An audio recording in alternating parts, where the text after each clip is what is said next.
같이 기도하시겠습니다. 사랑이 많으신 자비로우신 우리 아버지 하나님, 주님을 등지며 각기 제 길로 가던 어리석고 무지한 우리를 십자가에 죽기까지 사랑해 주시고 흘리신 보혈로 우리의 죄를 단번에 영원히 용서하시고 자녀 삼아 주신 은혜 감사드립니다. 주님 배 없는 그날까지 받은 은혜를 보답하는 삶을 살 수 있도록 도와주시기를 간구드립니다. 우리 삶 속에 찢기를 제해 주시고 늘 하나님 앞에 쓰시기에 합당한 깨끗한 그릇으로 예비되도록 도와주시옵소서. 우리의 생각 속에, 우리의 마음 속에, 우리의 생활 속에 묻어있는 악하고 더러운 것들, 육신적인 것들, 하나님께서 물과 같은 말씀으로 깨끗하게 늘 씻어주시기를 간구드립니다. 우리가 살아가는 이 시대가 주님이 계획하신 마지막 시대임을 믿습니다. 주님께서 우리에게 맡겨주신 사명을 잘 감당해낼 수 있도록 마지막 주자로서의 사명과 역할을 잘 감당해낼 수 있도록 하나님 도와주시고 붙잡아 주시옵소서. 우리 가운데 한 사람도 나고자 없게 하시고 우리 모두가 믿음의 경주를 완주해내고 주님 품의 영광 가운데 안길 수 있도록 도와주시옵소서. 우리 가운데 한 사람도 자기를 위해 사는 사람 없게 하시고 우리 모두가 먹든지 마시든지 무엇을 하든지 주님의 영광만을 위해 살아가도록 도와주시옵소서. 병상에 계시는 많은 형제자매들 계십니다. 치료해 주시고 위로해 주시고 힘 주시기를 간구드립니다. 멀리 외국에서 복음을 위해 수고하시는 선교사님들과 그 가족들 건강과 안전 지켜주시고 믿음과 사랑과 능력을 더하여 주시옵소서. 우리 교회 안에 충성된 좋은 일꾼들 많이 세워주시기를 원합니다. 오늘도 성령께서 우리 마음을 감동시켜 주시고 변화시켜 주셔서 주님 앞에 부끄러움이 없이 온전한 삶으로 주님을 섬길 수 있도록 도와주시옵소서. 혹여라도 심령이 상하고 낙심된 자녀들이 있다면 하나님 위로해 주시고 붙잡아 주시기를 간구드리며 우리를 사랑하시는 예수님 이름으로 감사하며 기도드렸습니다. 아멘. 이사야 8장 18절을 찾겠습니다.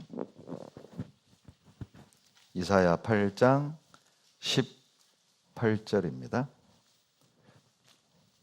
구약 975페이지입니다.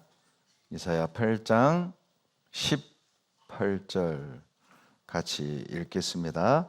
보라, 나와 및 여호와께서 내게 주신 자녀들이 이스라엘 중에 징조와 예표가 되었나니 이는 시온산에 계신 만군의 여호와께로 말미암은 것이니라. 18절에서 말하는 나와 및 여호와께서 내게 주신 자녀들은 이사야 선지자와 이사야 선지자의 두 아들을 말하고 있습니다. 두 아들 이름이 7장 3절과 8장 3절에 나오는데 바로 이름이 좀 발음하기가 쉽지 않아요. 스알야숲, 그리고 둘째는 마헬살랄 하스바스. 한 30번 연습한 것 같습니다. 지금도 발음은 어렵습니다. 아마 쉽게 외워지라고 이렇게 이름을 지으셨나 싶네요.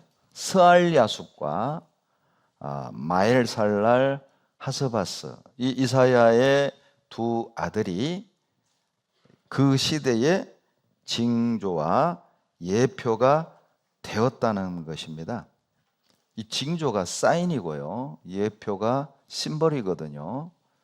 그러니까 징조와 예표가 되었다는 말은 이사야와 두 아들의 생애가 그 당시 타락한 유다에 관한 하나님의 어떤 심판과, 그리고 그 유다가 다시 회복될 것이라는 말씀에 대하여 징조와 예표가 되어서 하나님이 참되신 하나님이시라는 것을 세상 사람들이 이사야를 보고 두 아들을 보고 아이고 말씀대로 됐네, 하나님 참되시네, 이것을 알게 될 거라는 겁니다. 징조와 예표가 좀 어렵게 느껴진다면 징조와 예표를 한 단어로 말하면 이정표라고 말할 수 있습니다. 이정표도 우리가 흔히 사인이라고 그러잖아요. 사인 포스터라고도 하고 로드 사인이라고도 하고 트래픽 사인이라고도 하죠. 징조와 예표를 한마디로 말하면 이정표다, 그 뜻입니다. 자, 이정표를 국어사전에 찾아봤더니 이렇게 설명을 하고 있어요. 이정표란 도로상에서 어느 곳까지의 거리와 방향을 알려주는 표지. 우리 고속도로 운전하다 보면 평택 15km, 평택 15km 남았다, 그 말이죠. 그리고 우측 화살표를 해놓고 송탄, 우회전으로 빠지면 송탄이라는 것이죠. 그걸 우리는 이정표라고 하고 사인이라고 합니다. 그러니 이제 의미가 분명해졌죠. 이사야 8장 18절에 이사야와 이사야의 두 아들이 바로 징조와 이정표가 되었다는 말은 그 당시 사람들은 이사야와 그 두 아들을 보면 하나님의 뜻이 이루어지고 있음을 알 수 있었다는 뜻이고, 이사야와 두 아들을, 그들의 삶을 보면 정말 하나님이 참되시고 하나님이 어떤 분인지를 알 수 있다, 그런 뜻이거든요. 그러면 이사야 8장 18절 이 징조와 예표는 이사야와 두 아들만에 해당된 말씀이냐? 그렇지가 않아요.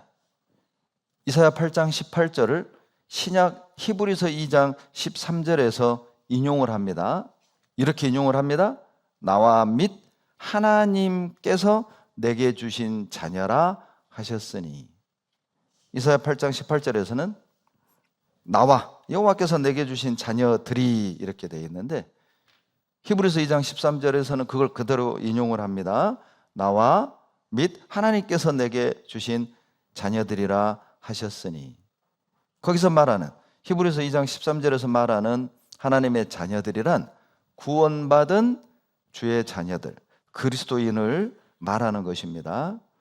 그러므로 이사야 8장 18절은 이사야 시대 사람들은 이사야와 두 아들을 보고 하나님을 알 수 있었다면, 마지막 시대 이 세상 사람들은 이제 마지막 시대 그리스도인을 보고 하나님을 알 수 있고 하나님이 참되신다는 사실을 알 수 있고 하나님이 어떤 분인지를 알 수 있고 하나님의 약속대로, 하나님 말씀대로 이루어져 가고 있음을 알게 된다는 것이죠. 그렇다면 그리스도인은 마지막 시대의 징조와 예표이며 우리 그리스도인들은 이 마지막 시대의 이정표다, 그런 의미가 되겠죠. 여러분, 이정표는요 길을 찾게 도와주잖아요. 그러죠. 길을 헤매면 이정표를 보고 사인을 보고 제 길을 찾아갑니다.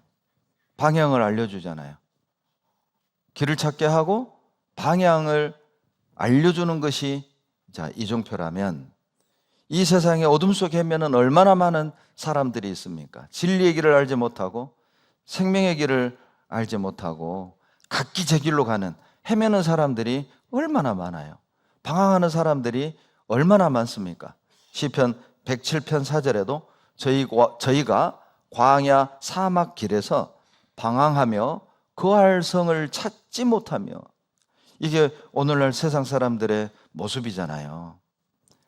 광야 사막 같은 길, 우리의 갈증을 해결해 줄 수 없는, 물이 없는 어떤 사막처럼 우리의 어떤 영적인 갈증, 인생의 문제를 해결해 주지 못하는 이 세상이 어찌 보면 우리에게는 광야요 사막이잖아요.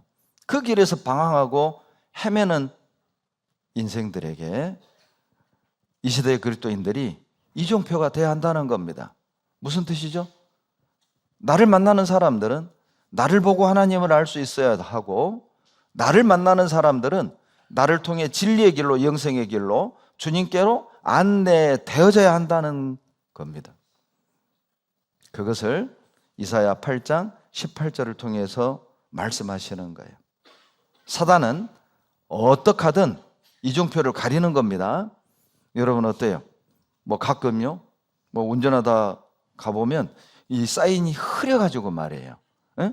이게 인천인지 이천인지, 이게 우회전하면 인천이라는 거야, 이천이라는 거야, 이게 좀 몇 킬로인지.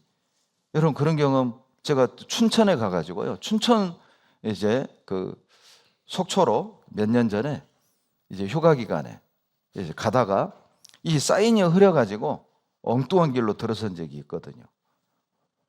여러분 사인이요 뚜렷하지 않으면 그걸 보는 사람들은 엉뚱한 길로 가게 되고 헤매게 된다니까요.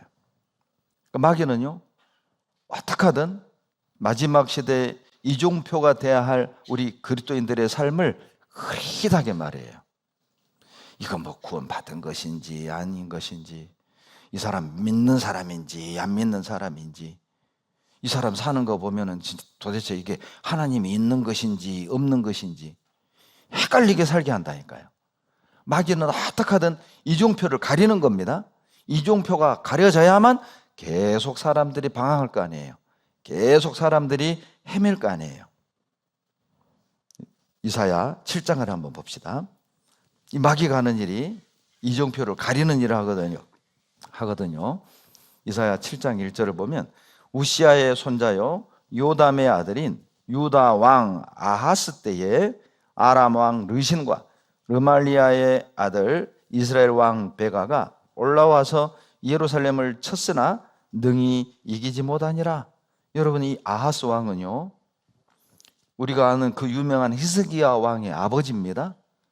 그러니까 히스기야 왕이 남유다 13번째 왕이고요, 이 아하스 왕이 남유다 12번째 왕이에요. 여러분 이 성경 보다 보면, 구역 보다 보면 막 왕이 엄청 많이 나오죠. 그리고 이름들이 거의 또 비슷해요. 그러니까 이게 누가 누군지 구분이 안 될 때가 있죠. 그래서 저는 아하스 왕 이름 옆에다가 이렇게 써놨어요. J 12 이렇게. J는 주다, 남유다입니다. 남유다 12번째 왕. 그러면 이해하는 게 도움이 됩니다. 남유다 12번째 왕 아하스 때에 아람 왕과 북이스라엘 왕이 이제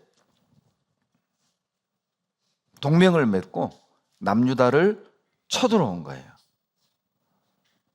그것을 본 이 남유다 왕 아하스 왕과 남유다 백성의 마음이 어떠히 했느냐, 2절에 나오는데 이게 아주 재밌는 표현이 나옵니다. 우리가 흔히 쓰는 사시나무 떨듯 떨었다는 의미가 여기 나와요. 2절 같이 읽겠습니다. 혹이 다윗 집에 고하여 가로되 아람이 에브라임과 동맹하였으므로 왕의 마음과 그 백성의 마음이 살림이 바람에 흔들림 같이 흔들렸더라. 만약 이사야가 한국 사람이었다면 2절을 이렇게 썼겠죠. 살림이 바람에 흔들림 같이 흔들렸더라 이렇게 안 쓰고 사시나무 떨듯 떨더라, 이 표현입니다. 엄청 두려워하고 엄청 벌벌벌 떤 거예요. 여러분 사람이요 두려움이 이렇게 갑자기 확 들어오잖아요. 그러면 이종표가 딱 가려지는 것처럼요 그리스도인으로서 뚜렷한 삶을 살지 못하게 되는 거예요. 이 남유다 왕 아하스 왕은 너무 두려운 나머지 하나님을 붙잡고 하나님께 기도해야 한다는 생각은 딱 사라져 버렸어요. 여러분 막 두렵고 답답한 일이 갑자기 확 생기잖아요. 어떻게 할 줄을 몰라 합니다. 어떻게 할 줄을 몰라 하고 막 꾀를 내는 거예요. 이걸 어떡하지? 이걸 어떡하지? 그리고 점점 하나님으로부터 멀어지고 본인도 헤매는 거예요. 본인도 뭔가 분명하고 뚜렷한 신앙의 삶을 딱 살아야 내 주변에 있는 사람들이 두렵고 답답한 일을 만났을 때 아, 저렇게 해야 되는구나. 같이 길을 찾아갈 텐데 본인마저도 이거 어떻게 해? 이걸 어떻게 해? 이걸 어떻게 해결해?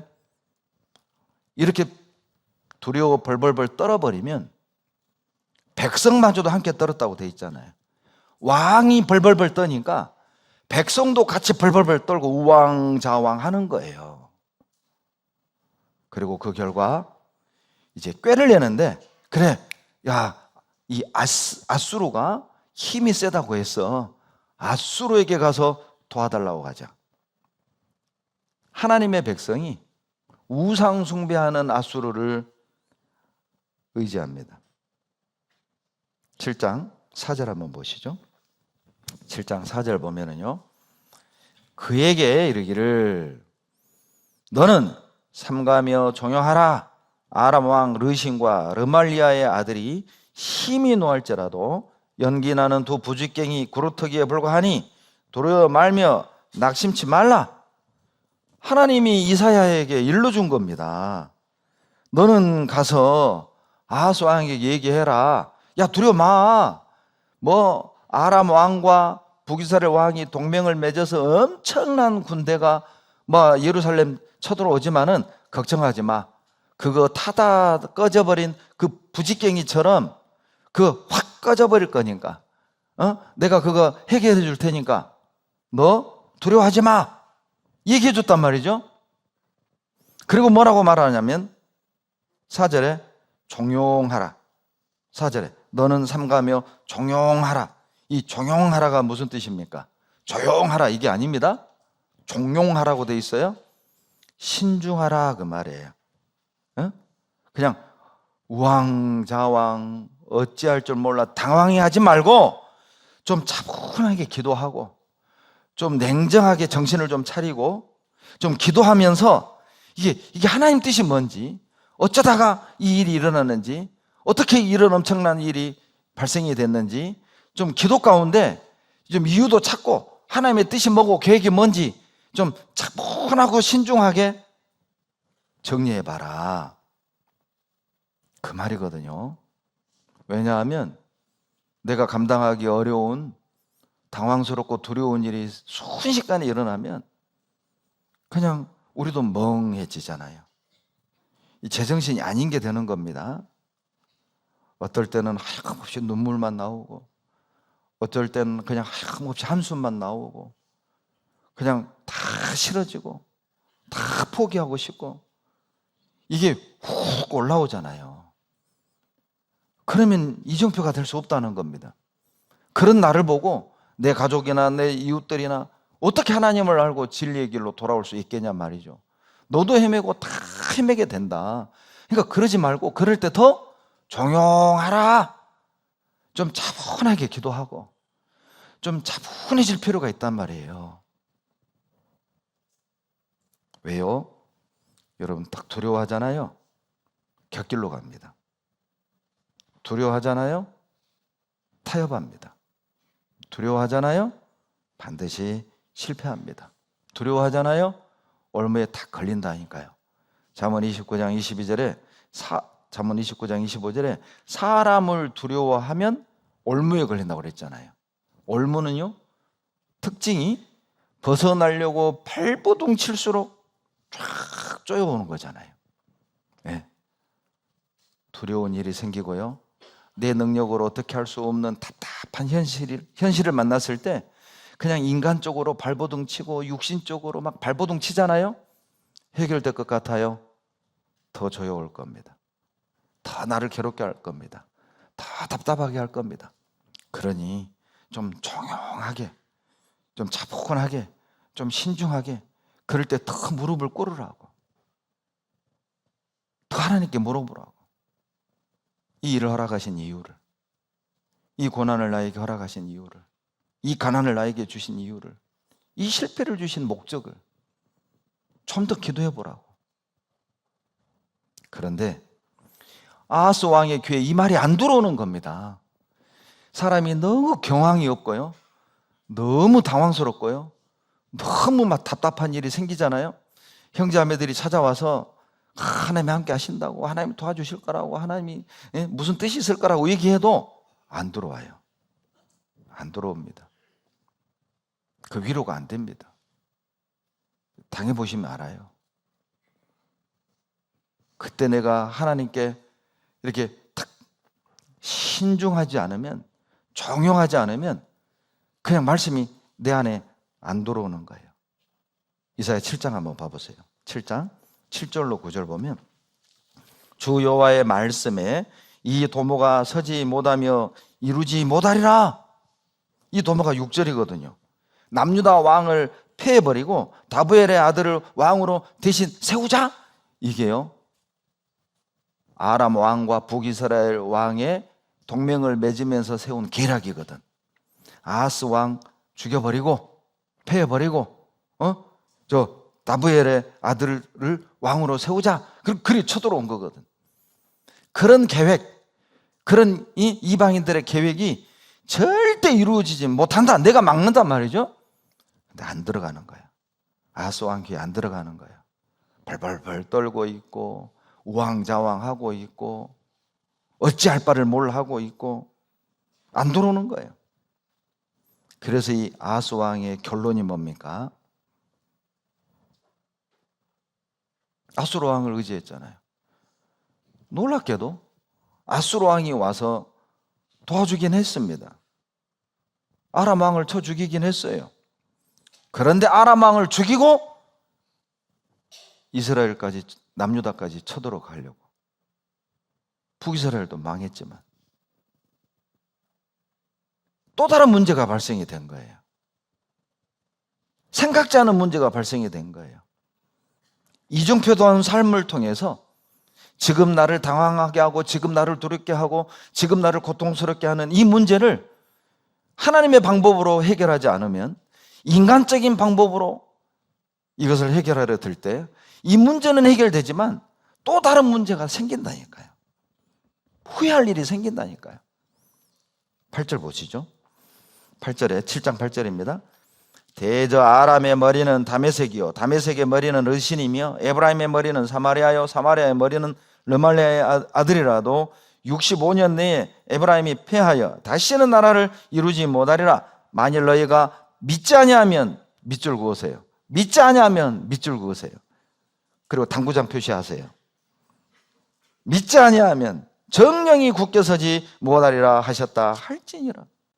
하나님이요, 아무리 아람과 북이스라엘이 동맹을 맺고 수많은 군대를 이끌고 예루살렘을 쳐들어올지라도 하나님이 그들의 도모를 막아주고 그런 일이 일어나지 않도록 해주겠단 말이죠. 그리고 65년 내에 에브라임이 패한다, 북이스라엘이 패한다. 여러분, 실제 계산해 보면 이 예언은 아하스 왕과 이사야가 죽은 뒤에 성취됩니다.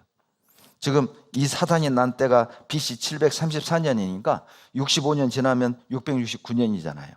그런데 우리가 아는 바대로 북이스라엘이 역사에서 사라진 때는 722년이었어요. 그러니까 65년 이내에 실제 남유다를 쳐들어왔던 북이스라엘은 역사 속에서 사라진다니까요. 하나님은 약속을 지켰지만 아하스 왕은 그 약속을 보지 못했습니다. 믿지 못했거든요. 여러분, 하나님 약속 믿지 못하면 발발발 떨고 살아야 되는 거예요. 하나님 약속 믿지 못하면 계속 헤매고 살아야 되는 거라고. 하나님 붙들지 못하면 답답함과 이 두려운 상황 속에서 우리는 계속 끌려가는 삶을 살아야 한다니까요. 결국 남유다 아하스 왕이 패망한 원인은 믿지 않았기 때문입니다. 아람과 북이스라엘 군대가 강해서 패한 게 아니라 하나님의 말씀을 믿지 않았기 때문이에요. 이것이 아하스 왕의 문제였습니다. 군사력이 약한 게 문제가 아니었어요. 무기가 없는 게 문제가 아니었어요. 아하스 왕의 문제는 믿지 않았다니까요. 제발 좀 조용히 말해요. 좀 조심스럽게, 좀 신중하게, 냉정하게 지금 이 큰 문제를 여러 각도에서 좀 교제 가운데 하나씩 하나씩 대처해 가고 뜻을 찾아가고 이정표로서의 삶을 나타냈어야 함에도 불구하고 아하스 왕은 그렇지 못했습니다. 흔들렸어요. 두려움이 들어오니까 막 흔들렸잖아요. 사시나무 떨듯 흔들리잖아요. 여러분, 아버지가 막 흔들려 봐요. 가족이 다 흔들리는 겁니다. 여러분, 막 구역장이 흔들려 봐요. 막 구역이 흔들리는 거라니까요. 회사 사장이 막 안절부절 우왕좌왕 흔들려 봐요. 그 직원들도 막 흔들리는 거라니까요. 흔들리게 돼 있다고. 열왕기하 6장 한번 16장을 찾아보시죠. 여기 실겨 놓으세요. 열왕기하와 이사야서를 자주 찾겠습니다. 열왕기하 16장 7절. 열왕기하 16장 7절입니다. 아하스가 아수르 왕 디글랏 빌레셀에게 사자를 보내어 이르되 나는 왕의 신복이요 왕의 아들이라. 이제 아람 왕과 이스라엘 왕이 나를 치니 청컨대 올라와서 나를 그 손에서 구원하소서. 이게 온데간데 없잖아요. 분명히 하나님이 이사야 7장에서 이 도모가 서지 못할 것이다, 타다 꺼져버린 부직갱이처럼 그거 하나님이 그 불 다 꺼줄 테니까, 막아줄 테니까 걱정하지 마, 흔들리지 마, 떨지 마, 우왕좌왕하지 마, 차분히 좀 기다려봐. 못 기다린 거예요. 아수르 왕을 찾아갔습니다. 그리고 나는 당신의 아들입니다. 참 비겁해진 겁니다. 예?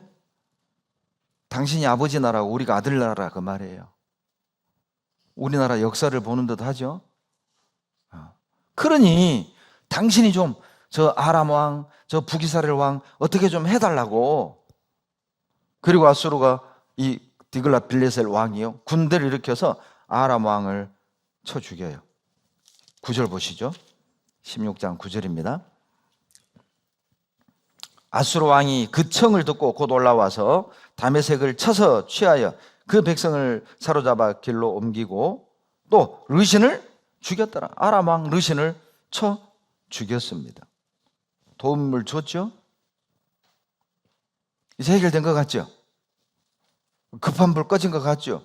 또 다른 불이 난 거예요. 이 불은 꺼졌는데 또 다른 엉뚱한 불이 터진 거예요. 그리고요, 남유다의 죄는, 아하스 왕의 죄는요 더 점점 발전합니다. 이 죄가 점점 커져요. 두려워 탁 떨고, 이게 마음이 막 심히 우왕좌왕 흔들리잖아요. 말씀도 안 들리고 내가 어떻게 해야 될지도 판단력이 흐려지고요. 그리고 인간적인 방법으로 이 일을 해결하려 하다가 죄가 점점 커지는데 어떤 죄까지 짓느냐? 10절 봐보세요. 아하스 왕이 아수르 왕 디글랏 빌레셀을 만나러 다메섹에 갔다가 거기 있는 단을 보고 드디어 그 구조와 제도의 식양을 그려 제사장 우리야에게 보내었더니, 무슨 뜻인지 아시겠죠? 이제 고맙다고 인사하러 아하스 왕이 아수르에 가는 겁니다. 그런데 이 다메섹에 갔는데요, 엄청나게 큰 우상이 세워져 있는 거예요. 인간적으로 볼 때 이게 뭔가 좀 있어 보여. 이 아수르가 강한 이유가 저 엄청난 신을 믿었기 때문에 저 신이 도와줘서 아수르가 저렇게 강국이 되었었구나. 하나님은 눈에 보이지 않잖아요. 그러죠? 하나님 우상도 만들지 말라고 그랬잖아요. 하나님 안 보여. 하나님 만질 수도 없어. 그런데 다메섹에 갔더니 우상이 멋지게 크게 있잖아요. 이게 뭐가 좀 있어 보여. 뭔가 좀 신령해 보여. 대단하죠? 아하스 왕이요, 그걸 보는 즉시 그걸 식양과 제도를 그려가지고 제사장에게 보낸 거야. 그대로 만들어가는 겁니다. 그대로. 우상을 만드는 죄로 발전합니다. 여러분, 세상 것을 보면요, 세상 것은 훅 들어옵니다. 여러분, 찬송가는요, 그렇게 외우려고 해도 안 외워지죠. 아직도 1절이 안 외워져. 그런데요, 세상 노래는요, 운전하다가 라디오 틀다가 쑥 지나갔는데도 세상 노래는 쑥 남아요. 이 세상 것은요, 한 번 보고 한 번 들어오면, 한 번 보고 한 번 들으면 흡수가 빠릅니다. 왜? 우리가 거기 태생이잖아요. 우리 체질적으로 세상 것이 맞아요. 하나님의 것은 노력해야 흡수가 되는데 세상 것은 보고만 들어도 흡수가 된다니까요. 그러니까 우리가 의식적으로 세상 것을 멀리하지 않고 의식적으로 주님 것을 받아들이려고 하지 않으면 우리는 언제든지 세상으로 돌아갈 수 있습니다. 언제든지. 성경적이지 않은 것은 쉽게 받아들인다니까요. 신기하죠. 여러분 구원받고 그렇게 오래 신앙생활 했는데 아직도 교리적으로 체계가 안 잡히고요. 그리고 엉뚱한 얘기를 어디서 쏙 주워 들으면요, 그런가?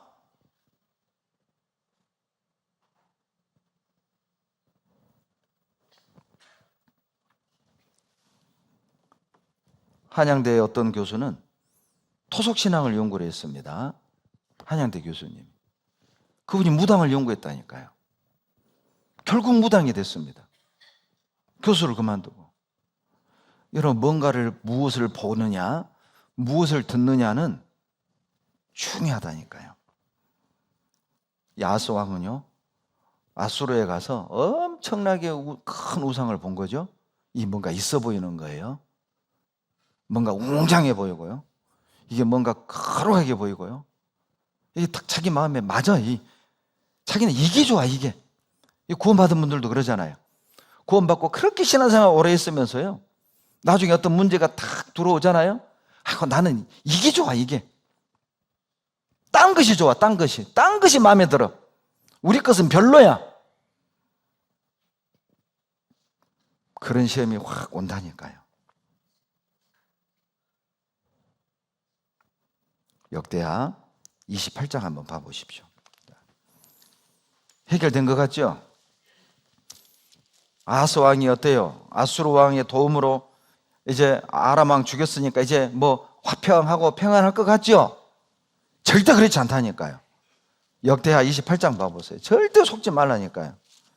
역대하 28장 16절로 17절입니다.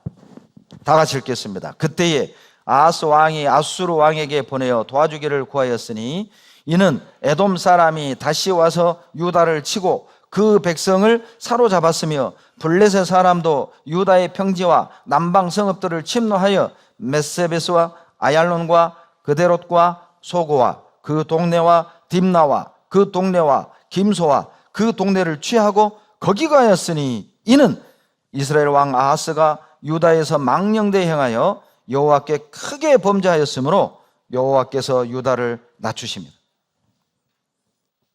아수르 왕의 도움으로 아람 왕은 물리쳤단 말이에요. 그리고 태평성대가 왔느냐? 아니요. 그 문제는 해결됐는데 또 다른 문제가 터진 거예요. 이제는요, 에돔이 또 쳐들어오고요, 이따가 또 블레셋이 쳐들어오고요. 여러분, 에돔과 블레셋은 과거 남유다가 정복한 피지배 민족들입니다. 이게 우리식으로 표현하면요, 유다에게 한 주먹감도 안 되는 것들이었어요. 싸움의 상대가 안 되는 것들이었다니까요. 그런데 이 약소 국가들이요, 어느 틈에 강해져서 남유다를 또 쳐들어오는 거예요. 이게 뭘 의미합니까? 두려웠던 나머지, 마음이 심히 흔들린 나머지 하나님의 방법으로 신중하게 종용하게 처리하지 못한 결과 어때요? 진짜 부끄럽게 됐잖아요. 과거에 지배하던 나라가 다시 쳐들어와요. 부끄러운 일을 당하는 거잖아요. 남들에게 못 볼 꼴 보인 거예요. 이방인 앞에서 조롱거리가 된 거예요. 아이고 에돔한테 당하네. 아이고 블레셋에게 당하네. 그 작은 나라들한테, 별것 아닌 나라들한테. 그런 이방 나라들이 볼 때 비웃음거리, 웃음거리가 된 거예요. 이 문제는 해결됐지만 생각지 않은 문제가 또 불거지고 터지는 거예요. 여러분, 두려운 일을 만났을 때, 당황스러운 일을 만났을 때 종용하십시오. 삼가하고 기다려 보십시오. 그것이 안전합니다. 하나님은 이사야를 보내서 아하스에게 말합니다. 하나님께 도와달라고 기도해라. 그런데 이 아하스 왕이 뭐라고 하는지 아세요? 나 기도 안 해. 여기까지 갑니다. 이사야 7장 돌아가 보시죠. 이사야 7장 10절로 12절입니다. 여호와께서 또 아하스에게 일러 가라사대 너는 내 하나님 여호와께 한 징조를 구하되 깊은 데서든지 높은 데서든지 구하라. 아하스가 가로되 나는 구하지 아니하겠나이다. 나는 여호와를 시험치 아니하겠나이다 한지라. 내가 너 도와줄 테니까 하나님께 징조 달라고 한번 기도해봐. 그랬더니 이 아하스 왕이요, 아니요, 나는 기도 안 하겠습니다. 하나님을 시험하지 않겠습니다. 여러분 11절만 보면 12절만 보면 아하스 왕이 완전히 믿음의 말을 하는 것처럼 느껴지죠. 나 하나님 시험하지 않겠습니다. 여러분 믿음의 소리 아닙니다. 우리는 이 글자로만 보니까 하나님을 시험하지 않는 건 올바른 믿음이잖아요. 그러나 여러분 말만 듣지 말라니까요. 이면의 의도로 하셔야 되는 거예요. 이거는 아하스 왕이 하나님을 신뢰하고 믿어서 하는 말이 아니에요. 믿음에서 나온 말이 아니라니까요. 입에 발린 말을 하고 있는 거라니까요. 힘들수록 더 기도해야 되잖아요. 두려운 일일수록 더 주님께 바짝 붙어야 되잖아요. 그런데 우왕좌왕 안절부절 못하고 이방신을 섬겼잖아요. 왜 이렇게 말한 줄 아세요? 이미 내 마음에 딴 것이 들어왔기 때문에 하나님께 기도하지 않아도 된다는 말이에요. 아수르 왕이 도와주기로 했기 때문에 기도하지 않아도 된단 말이에요. 기도 않겠다는 뜻입니다. 역대하 28장 한번 보시죠. 여기 실겨 놓으세요. 역대하 28장 22절입니다. 역대하 28장 22절 23절 같이 읽겠습니다.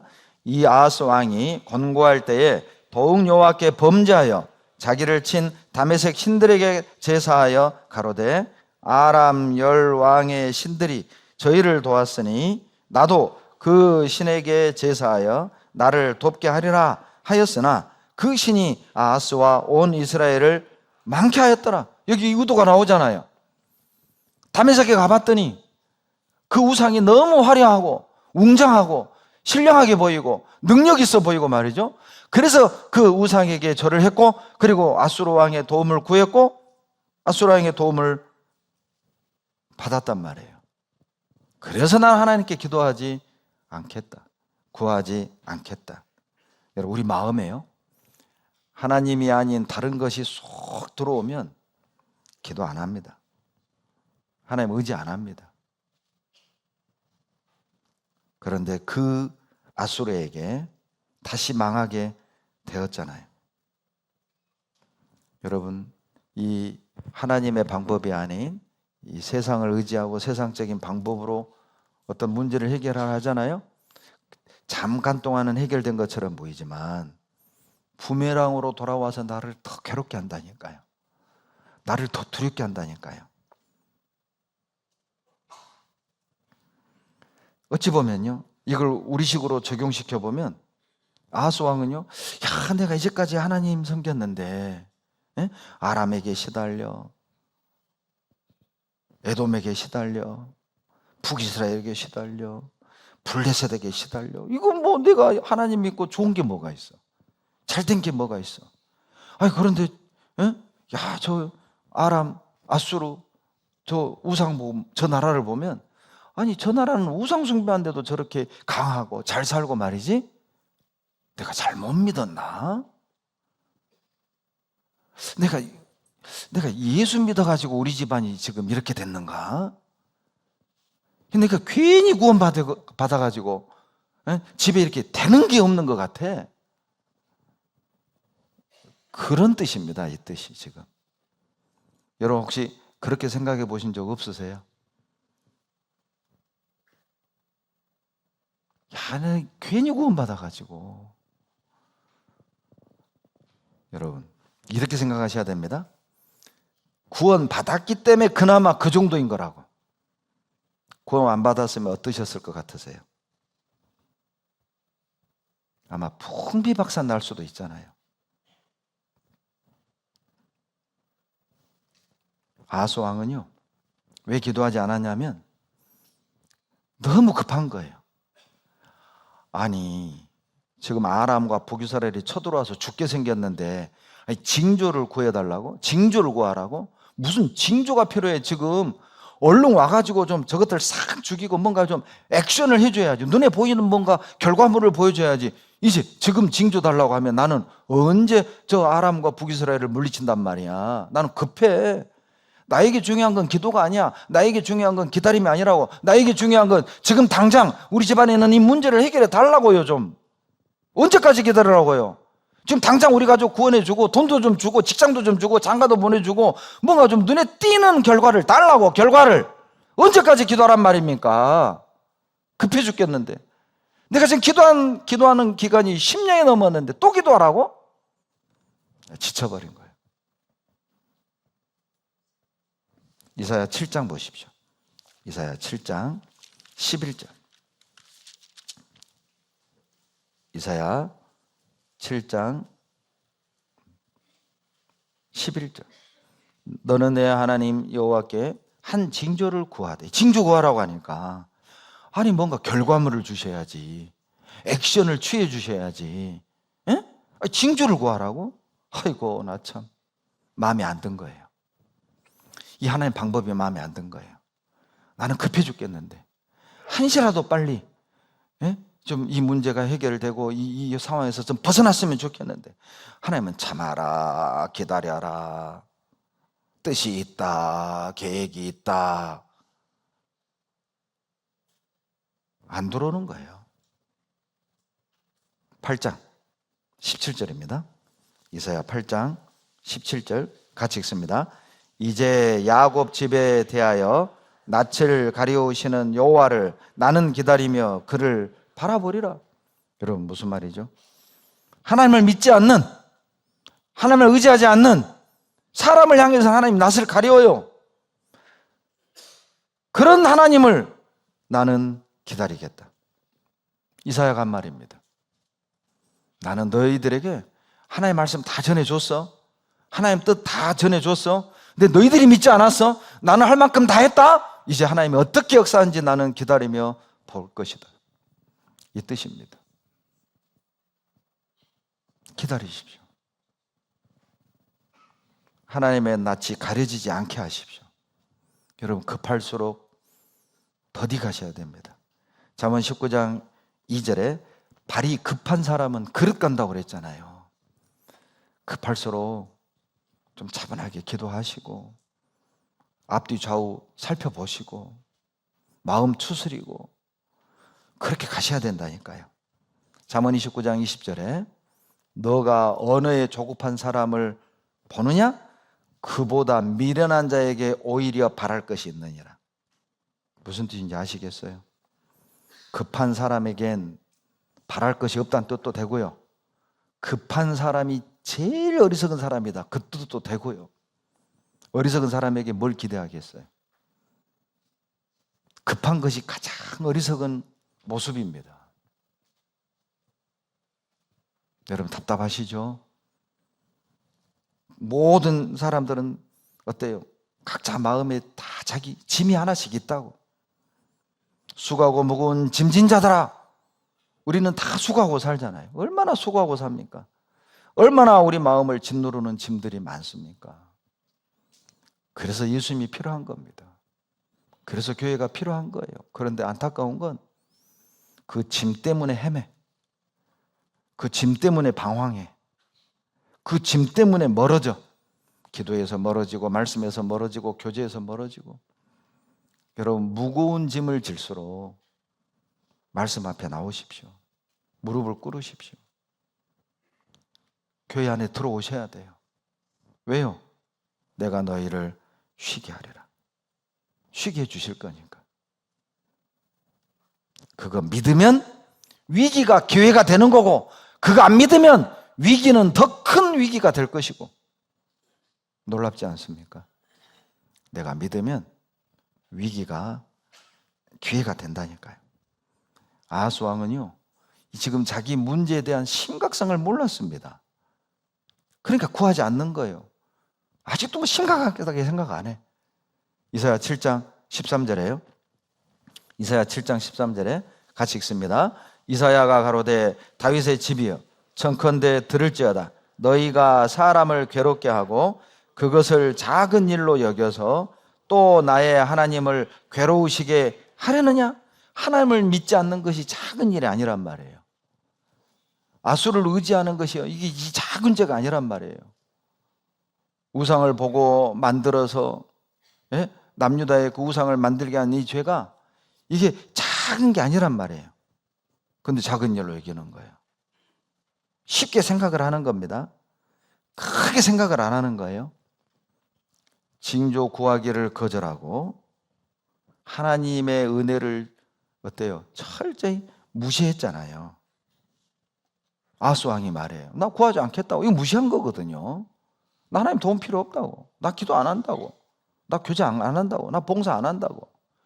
이 작은 일이 아니란 말이죠.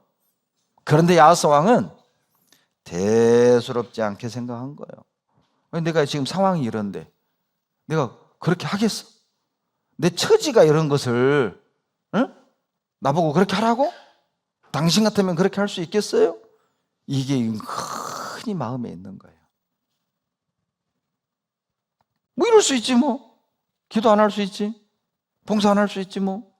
교제 안 갈 수 있지 뭐. 너무도 쉽게, 너무도 가볍게 생각을 하는 거예요. 여러분, 죄를 작게 여기면 안 됩니다. 왜냐하면 아가서 2장 15절에요. 작은 여우가 포도원 헐었잖아요. 작은 여우가 열매를 다 떨어뜨린 겁니다. 여러분, 큰 게 문제가 아닙니다. 작은 게 문제라니까요. 여러분, 큰 산에 걸려 넘어지는 사람 봤어요? 작은 돌에 걸려 넘어지잖아요. 큰 바위에 걸려 넘어지는 사람 봤어요? 작은 돌뿌리에 걸려 넘어지잖아요. 작은 걸 조심하지 않으면 자빠지는 거라니까요.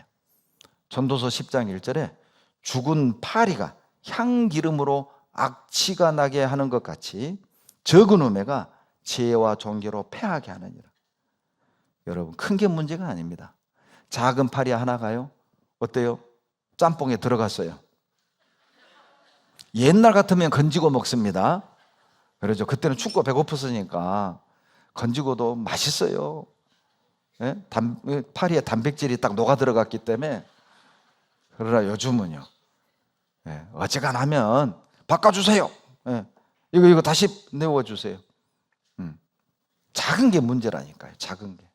그러니까 작다고 대충 넘어가지 말라는 거예요. 에스겔 16장 21절에요. 유다 사람들이 내가 너의 음행을 작은 일로 여겨서 나의 자녀를 죽게 하였다. 음행죄를요, 작은 죄로 여겼다니까요. 작은 죄로 여겨서 이스라엘 백성들이 죽음의 징계로 죽음에 이르도록 엄청난 결과를 불러들였단 말이죠. 죄는 작아도 심각한 겁니다. 여러분, 암이 작다고 어때요? 별거 아닌데 뭐 작은데 뭐 이런 사람 없잖아요. 암은 크고 작고의 문제가 아니에요. 있다는 자체가 두려운 일이죠. 죄는 크고 작음의 문제가 아니라 있다는 자체가 두려운 일이라니까요. 죄는 크게 여겨야만 여러분 빨리 벗어날 수 있습니다. 창세기 39장에서 보디발의 아내가 요셉을 유혹했을 때 이 피 끓는 청년 요셉이 그 큰 죄를 벗어날 수 있었던 비결이 무엇이었습니까? 죄를 크게 여겼어요. 창세기 39장 9절에 이 큰 악을 행하여 하나님께 득죄하리까? 큰 악으로 여겼잖아요. 그러면 벗어나는 겁니다. 여러분, 신앙생활도 작게 여기면 안 됩니다. 주일날 말씀 듣고 수요일날 말씀 듣고 전도 집회 듣고 우리가 각 직분을 받아서 이렇게 우리가 환경 미화부를 하고 주차부를 하고 찬양대 교사를 하고 이 부엌에 밥을 하고 청소를 하고 이게요 작은 일 아니라니까요. 스가랴 4장 한번 보시죠. 스가랴 4장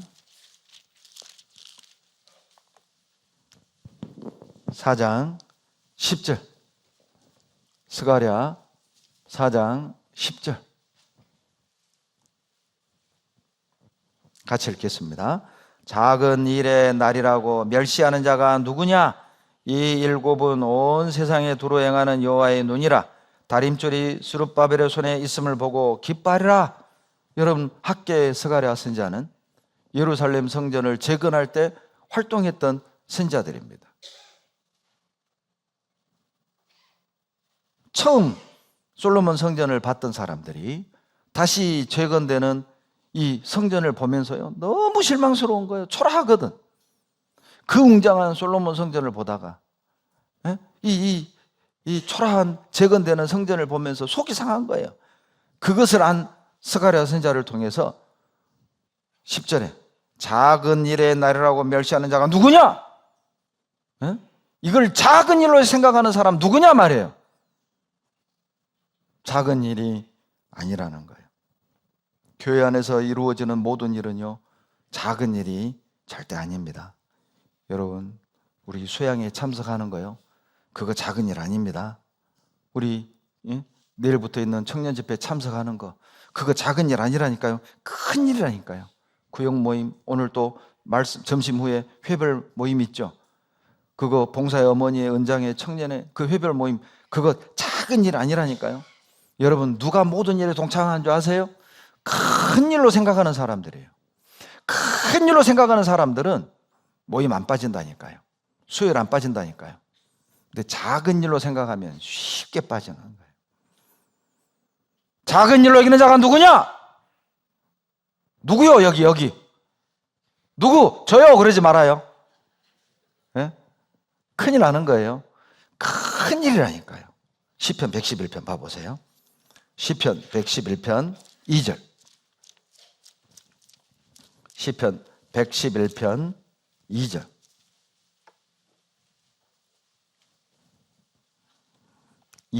다 같이 읽겠습니다. 여호와의 행사가 크시니 이를 즐거워하는 자가 다 연구하는도다. 여러분, 하나님과 관계된 일은 다 큰 일이라니까요. 하나님과 관계된 일은 다 중요한 일이라니까요. 그러니까 연구. 깊이 생각하고 신중하게 생각한단 말이에요. 교회 안에 계획되어 있는 모든 행사들, 모든 교제들, 모든 봉사들 다 큰일입니다. 여러분, 우리 매일 맥체인 묵상하죠? 여러분, 그거 큰일이라니까요. 우리 매일 구역을 위해서, 교회를 위해서, 전도인들을 위해서, 일꾼들을 위해서 기도하는 거 있잖아요. 이거 큰일이라니까요. 여러분, 구역 임원들, 또 부서 임원들, 봉사자들 그 직책 있잖아요. 그거 작은 게 아닙니다. 하고 싶으면 하고, 말고 싶으면 말고, 가고 싶으면 가고, 가기 싫으면 말고, 뭐 비 오면 안 가고, 뭐 허리 안 좋으면 안 가고, 기분 안 좋으면 안 가고, 부부싸움 하면 안 가고, 자식하고 속상하면 안 가고, 봉사 안 하고, 그렇게 할 수 있는 일이 아니라니까요. 그래도 뛰어넘어서 해야 될 중요한 일들이에요. 그럼에도 불구하고 해야 될 큰 일들이라고. 주의 일을 크게 여기십시오. 작은 것이 없습니다. 여러분, 이 말씀 듣는 일을요 큰 일로 여기잖아요. 항상 와닿아요. 항상 찔려. 항상 뜨거워. 큰 일이라니까요. 여러분, 주의 일을요 작게 여기면 쉽게 버립니다. 이사야 8장 6절 아하스 왕이 그랬어요. 이사야 8장 6절 봅시다. 이사야 8장 6절 봐보세요. 8장 6절. 다 같이 5절 6절 같이 읽습니다. 여호와께서 다시 내게 일러 가라사대 이 백성이 천천히 흐르는 실로아 물을 버리고 르신과 르말리아의 아들을 기뻐하나니. 여러분, 이 실로아는요 예루살렘 성전 남쪽에 있는 연못입니다. 그 연못에서 나는 물을 떠다가 성전에서 제사할 때 사용했다니까요. 그러니까 실로아 물을 버렸다는 말은 하나님의 제사를 버렸다. 하나님 섬기는 걸 거부했다 그 말이에요. 신앙을 포기했다 그 말이에요. 신앙에서 돌아섰다 그 말이에요. 교회에서 돌아섰다 그 말이에요. 왜? 더 좋은 걸 발견한 거예요. 자기 보기에 앗수르에 있는 그 우상이 너무 커 보이잖아요. 너무 웅장해 보이잖아요. 자기 마음에 딱 맞거든. 내 스타일이거든. 그 길로 간 거예요. 봉사도 버리고 교제도 버리고 교회도 버리고 말씀도 버리고 자기 마음에 와닿는 걸 따라간 거예요. 여러분, 왜 실로아 물을 천천히 흐르는 물이라고 한 줄 아세요? 하나님은 그렇게 역사한다 그 말이에요. 여러분, 물이 천천히 흘러야 병든 양도 거기서 먹고 어린 양도 먹을 거 아니에요. 물이 그냥 막 살벌하게 쫙 흘러봐요. 네. 거의 혀 대면 혀가 빠져. 됐다 빠져.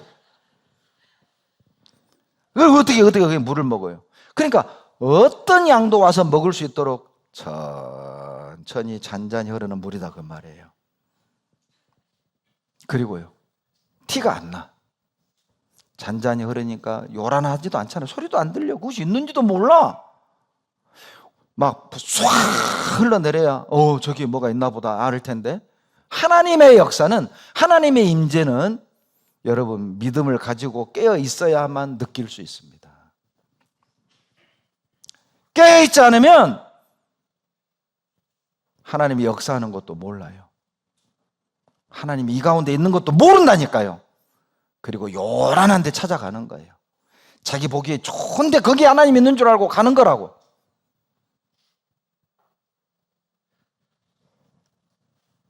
그래서 천천히 흐르는 실로아물을 버렸다고 하는 거예요. 특별해 보이지 않잖아요. 잔잔히 흐르는 물, 웅장해 보이지도 않잖아요. 초라해 보이잖아요. 그런데 그 초라한 물이 갈증을 해결해 주는 겁니다. 별품 없는 그 실로아 물이 양들을 살리고 있잖아요. 벌품 없는데 그 물이 살리고 있잖아요. 하나님은 거기에 역사하고 일하시는 거예요. 여호와의 일을요 작게 여기니까 쉽게 버리고 엉뚱한 거 듣는다니까. 유튜브에서 엉뚱한 거 들어. 수요일 주일 말씀은 계속 졸면서 유튜브로는 엉뚱한 어떤 쓸데없는 설교를 들으면서요 교회를 판단하고 정죄하고. 그게 뭐예요? 실로아 물 버리고 요란하게 흐르는 앗수르의 물을 붙잡은 거예요. 7절로 8절 보시죠. 7절로 8절 같이 읽습니다. 그러므로 주 내가 흉용하고 창이란 큰 하수 곧 앗수르 왕과 그의 모든 위력으로 그들 위에 덮을 것이라. 그 모든 골에 차고 모든 언덕에 넘쳐 흘러 유다에 들어와서 창이라고 목에까지 미치리라. 임마누엘이여 그의 펴는 날개가 내 땅에 편만하리라 하셨느니라. 잔잔히 흐르는 실로아물은 버리고 7절 흉용하고 창이란 앗수르의 큰 하수를 잡았단 말이에요.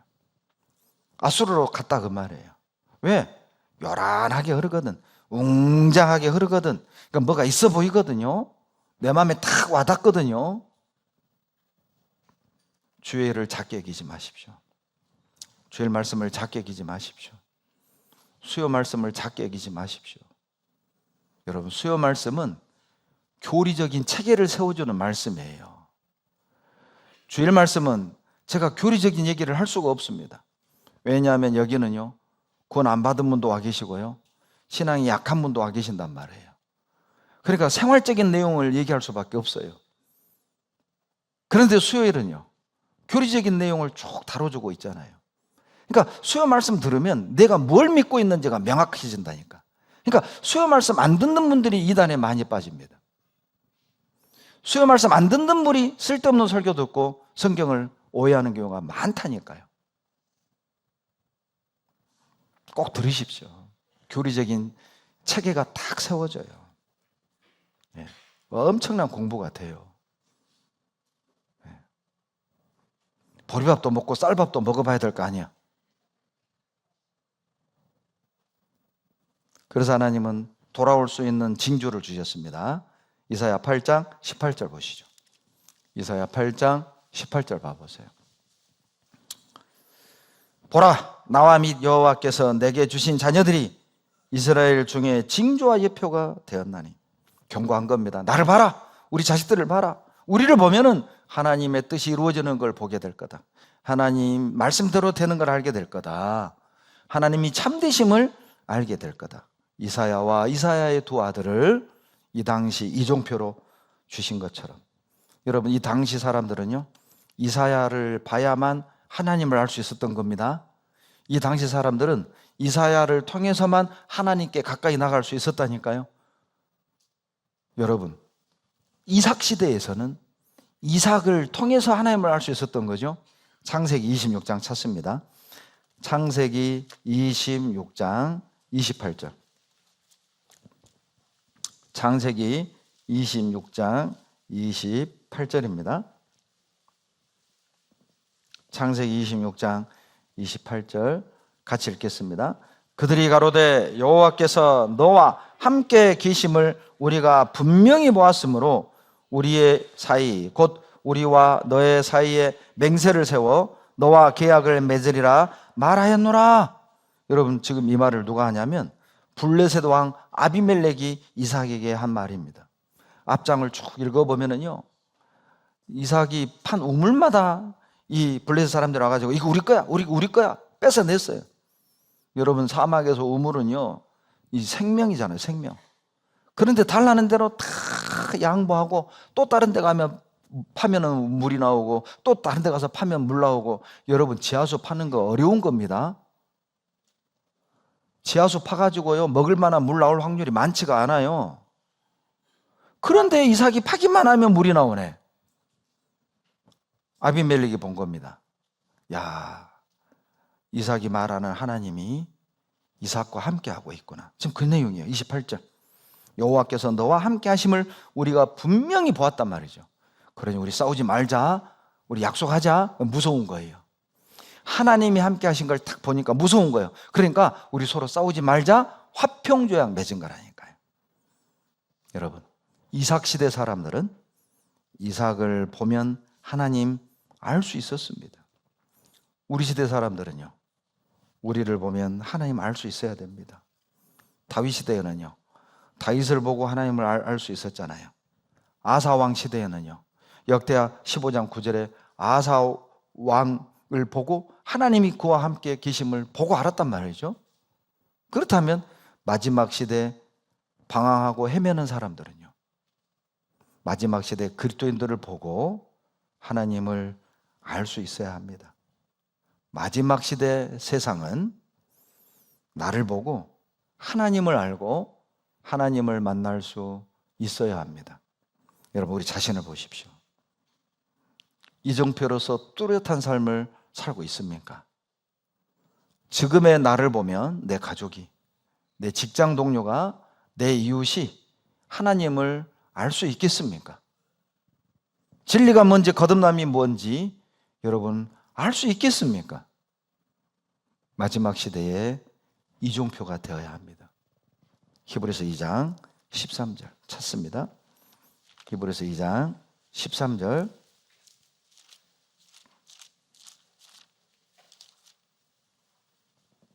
히브리서 2장 13절 같이 읽습니다.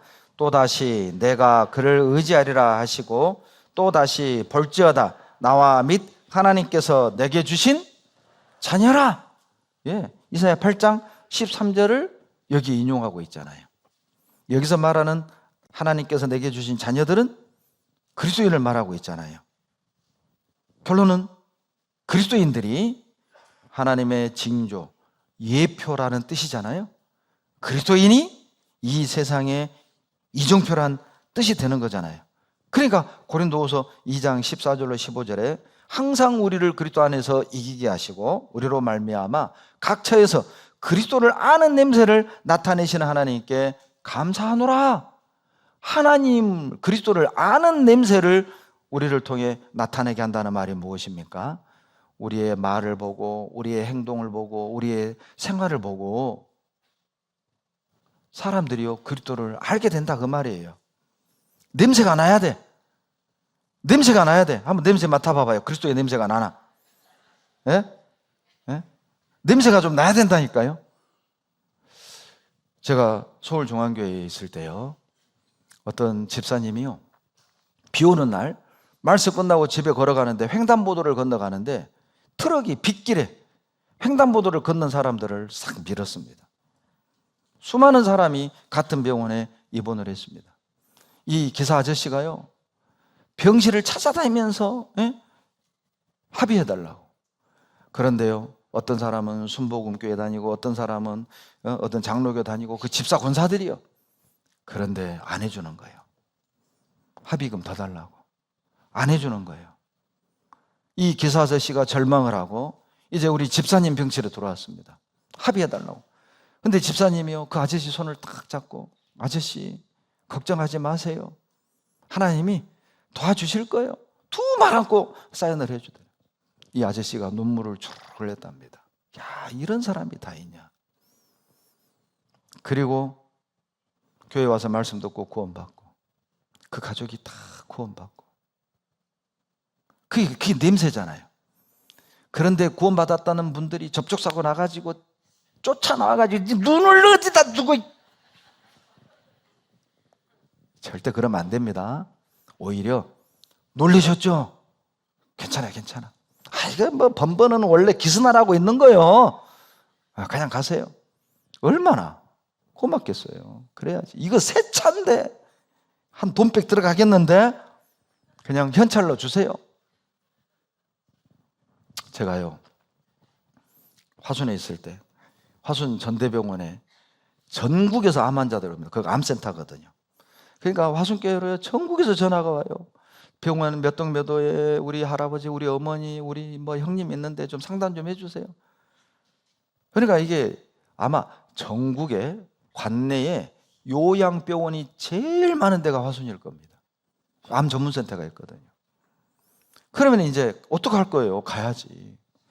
그런데 이제 항상 그 주차장이 10,000원이에요. 주차 될 데가 없는 거예요. 그래서 이제 어떻게 이렇게 조심조심 해가지고 이 앞뒤 하나가 공간이 있길래 살짝 수십 번을 들락날락 하다가 마지막에 뒤에 툭 쳤네, 뒷차를. 그리고 이거 이제 고민이 되는 거예요. 보니까 뭐 크게 뭐 기수도 없고 그냥 가 말어 고민하다가 그냥 가면 상담이 안 될 것 같더라고. 그래서 포스트에다 써가지고 죄송합니다, 주차하다가 살짝 닿았네요, 연락 주세요. 네? 그리고 이제 가벼운 마음으로 내가 승리했다, 상담 쫙 하고 이제 교회 일 보고 있는데 전화가 와서, 모르는 번호예요. 뭐 받아봤어요. 여보세요. 예, 그 전대 그 화순병원 그 주차장 하기를, 예, 제가 부딪혔습니다. 그랬더니 기스가 상당히 많이 났네요. 카센터 왔더니 견적이 30만 원이랍니다. 보내주세요. 저는요, 뭘 기대한 줄 아세요? 세상에 요즘도 이런 사람이 있네요. 남들은 다 그냥 가버리는데, 아이고 사장님은 세상에 번호를 남기셨는데 괜찮아요, 이럴 줄 알았거든요. 30만 원 쏴줬습니다. 그리고 며칠 뒤 누가 내 차를 긁었습니다. 쪽지가 없어요, 쪽지가. 네? 쪽지가. 그래도 해야 될 것, 그래도 해야지, 어떡할 거예요. 여러분, 냄새가 나야 합니다.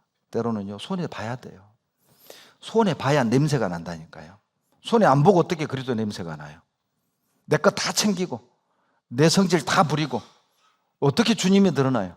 내가 죽어야 주님이 드러나겠죠. 다른 방법 없습니다. 제가 대학 다닐 때 후배들을 전도하는데 제가 충격적인, 나 지금도 나는 그때만 생각하면 창피해요. 후배들을 전도하는데 이 CCC가 많습니다, 사범대생들 중에는. 도서관에서 공부하다가 이제 커피 한잔 하면서 후배들에게 성경의 사실이라고 말씀을 좀 들어보라고 했더니 후배가 저를 놀래가지고 저를 딱 쳐다보더니, 선배도 교회 다녔어요? 저는 충격이었습니다. 이 친구들이 내가 예수 믿게 안 생겼나 보구나. 내가 그렇게 냄새를 안 풍겼나 보구나. 그 뒤부터는요, 제가 성경을 강의실까지 들고 다녔어요. 그 뒤부터 제 별명이 목사가 됐습니다. 진짜 목사가 될 줄 몰랐어요. 네. 냄새를 나타내야 된다니까요. 여러분 직장에서 여러분 가족이, 여러분 친구가 여러분 예수 믿은지 알아요? 네? 아니, 너 교회 다녔냐? 이거 우리 잘못 산 겁니다. 잘못 산 거예요. 우리는 이종표입니다. 예수님은 길이고 우리는 이종표라니까요. 세상에 얼마나 많은 사람이 헤매요. 예레미야 예가 4장 봅시다. 예레미야 예가 4장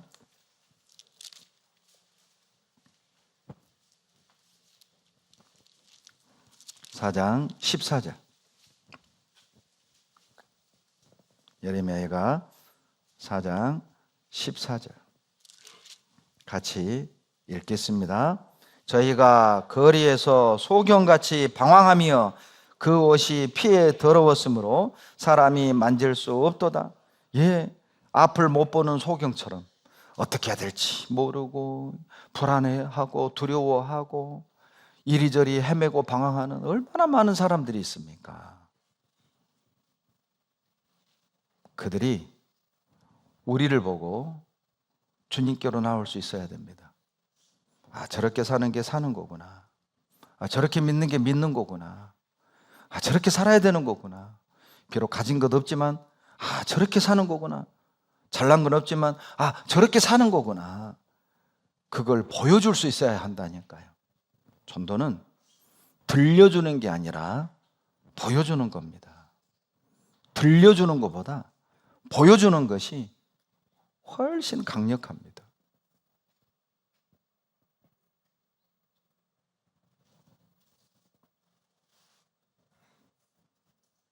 이종표가 더럽고 희미해지면 도움이 안 됩니다. 뚜렷하게 분명한 모습으로 보여줘야 됩니다. 이사야 8장 11절. 이종표의 삶이 어떤 것인지 이사야 8장 11절에서 이렇게 말합니다. 이사야 8장 11절 같이 읽습니다. 여호와께서 강한 손으로 내게 알게 하시며 이 백성의 길로 행치 말 것을 내게 경성시켜 가라사대. 여러분, 이종표다운 뚜렷한 삶이 어떤 것입니까? 이 백성의 길로 행하지 않는 것이죠. 다른 말로 말하면 세상을 역행하는 거예요. 세상을 거스리는 겁니다. 여러분, 갈릴리 바다에 있던 물고기가 요단 강물을 타고 물의 흐름을 따라가면 결국이 어디냐? 사해바다입니다. 사해바다 들어가면 죽는 거예요. 물고기가 사는 길은 한 가지밖에 없습니다. 사해바다로 흘러들어가는 요단 강물을 반대로 거슬러 올라가야만 이 물고기는 사는 거예요. 시대의 흐름을 따라가면 죽는 겁니다. 이 세상의 유행을 따라가면 기쁨이 죽는 거라니까요. 이 세상의 유행을 따라가면, 흐름을 따라가면 내 마음의 열정 죽는 거라니까요. 내 주변에 구원받지 못한 가족을 불쌍히 여기는 그 마음, 전도하고자 하는 그 뜨거운 마음 다 식는 거라니까요. 그거 죽는 거잖아요. 거스르십시오. 세상의 유행에 민감하지 마십시오. 달라야 한다는 뜻입니다. 세상 청년들과 그리스도의 청년은 달라야 합니다. 돈을 쓰는 모습이 달라야 됩니다. 시간을 보내는 모습이 달라야 합니다. 마음 쓰는 것이 달라야 합니다. 원수를 대하는 태도가 달라야 합니다. 남편을 대하는 태도가 달라야 합니다. 부모를 대하는 태도가 달라야 합니다. 직장 생활이 달라야 합니다. 공부하는 모습이 달라야 합니다. 어른을 대하는 태도가 달라야 합니다. 달라야죠. 그것이 거스르는 거예요. 세상을 거스르는 거예요. 우리 그리스도인의 가정은 달라야 됩니다. 화목하고 부부가 서로 이해하고 용납하고 하나 되고 사랑하고 협력해서 선을 이루고 더 신앙생활 하도록 교회로 밀고 봉사하도록 도와주고, 이게 뭔가 그런 가정 달라야죠. 고작 집장만 하려고, 고작 빚 갚으려고, 고작 자식들에게 물려주려고, 고작 그렇게 고작 내가 하고 싶은 거 배우고, 하고 싶은 거 투자하고, 하고 싶은 거 먹고 싶은 거 먹고, 사고 싶은 거 사고, 꾸미고 싶은 거 꾸미고, 고작 그렇게 사는 거 말고 달라야죠. 돈을 쓰는 것도 달라야 하고, 시간을 쓰는 것도 달라야 하고, 마음을 쓰는 것도 달라야 하고, 삶의 목적도 달라야죠. 백성의 길로 행치 마십시오. 그러면 우리를 보고 사람들이 주님께 인도될 겁니다. 뚜렷한 이정표의 삶을 나타낼 수 있을 겁니다. 7장 14절입니다. 7장 14절. 7장 14절 다 같이 읽습니다. 그러므로 주께서 친히 징조로 너희에게 주실 것이라. 보라, 처녀가 잉태하여 아들을 낳을 것이요 그 이름을 임마누엘이라 하리라. 임마누엘을 기억하고 살 때 이종표, 뚜렷한 이종표로서의 삶을 살 수 있어요. 여러분, 임마누엘은 하나님이 나와 함께 하시다 그 말이잖아요. 남유다 12번째 왕 아하스 왕이 하나님이 자기와 함께함을 알았다면, 임마누엘 하나님을 기억했다면 아수르를 찾아가지 않았을 것입니다. 아수르의 우상도 보고 배우지 않았을 것입니다. 또 모압과 그리고 에돔과 블레셋의 침략도 받지 않았을 겁니다. 임마누엘을 기억하십시오.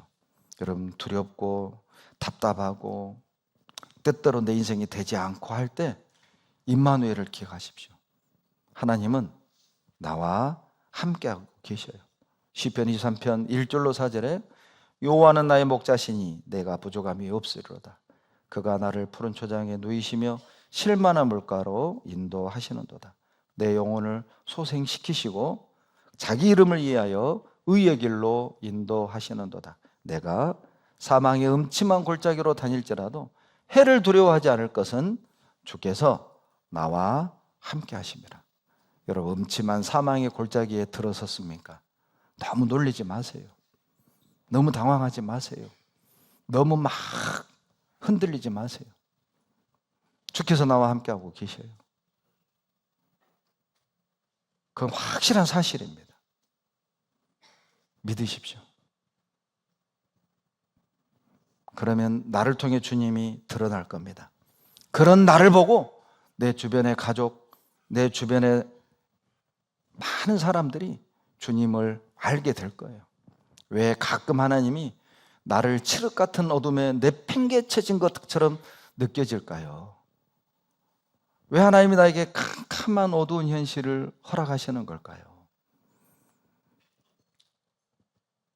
여러분, 어두워야 빛이 발할 거 아니에요. 지금 하늘에 별이 떠 있습니다. 별이 보이지 않는 것은 밝기 때문입니다.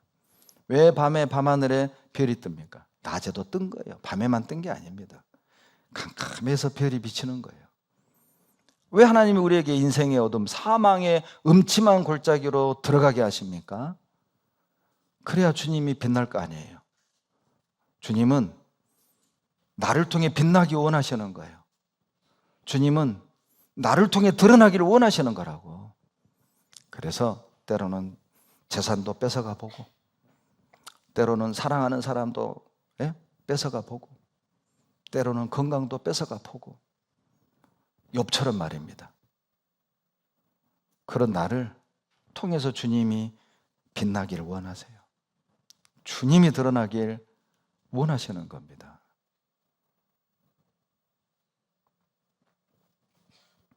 다니엘 6장입니다. 6장 16절 보시겠습니다. 다니엘 6장 16절.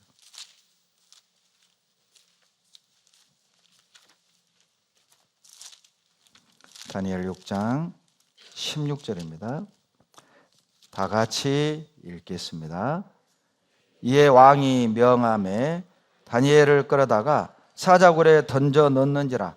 왕이 다니엘에게 일러가로되 너의 항상 섬기는 내 하나님이 너를 구원하시리라 하니라. 참, 이방인이 믿음 좋죠? 이 바벨론 왕 믿음 얼마나 좋아요? 사자굴에 다니엘을 집어 던지면서 하는 말이 너가 항상 섬기는 너의 하나님이 너를 지켜주실 거다. 그대로 지켜줬습니다. 이방인도 하나님을 믿고 있습니다. 사자굴에 들어가도 하나님이 지켜줄 거라고 이방인도 믿고 있습니다. 나는 믿습니까? 하나님의 자녀인 나는 믿습니까?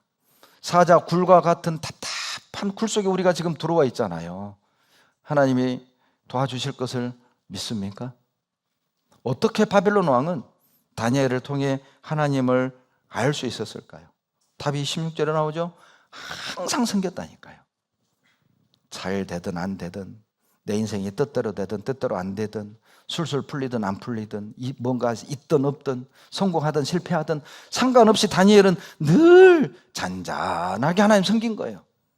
너 보니까 하나님 있단 말이죠. 다니엘, 너의 하나님은 내가 믿겠다. 우리 그런 말 들을 수 있으면 얼마나 좋을까요? 저 장로교 다니는 저 누구 집사, 먼 장로, 저 사람은 보면 내가 믿기 싫은데 내가 너를 보면 내가 하나님 믿겠다. 형기, 너의 하나님은 믿겠다. 우리 그런 말 들을 수 있으면 얼마나 기쁠까요?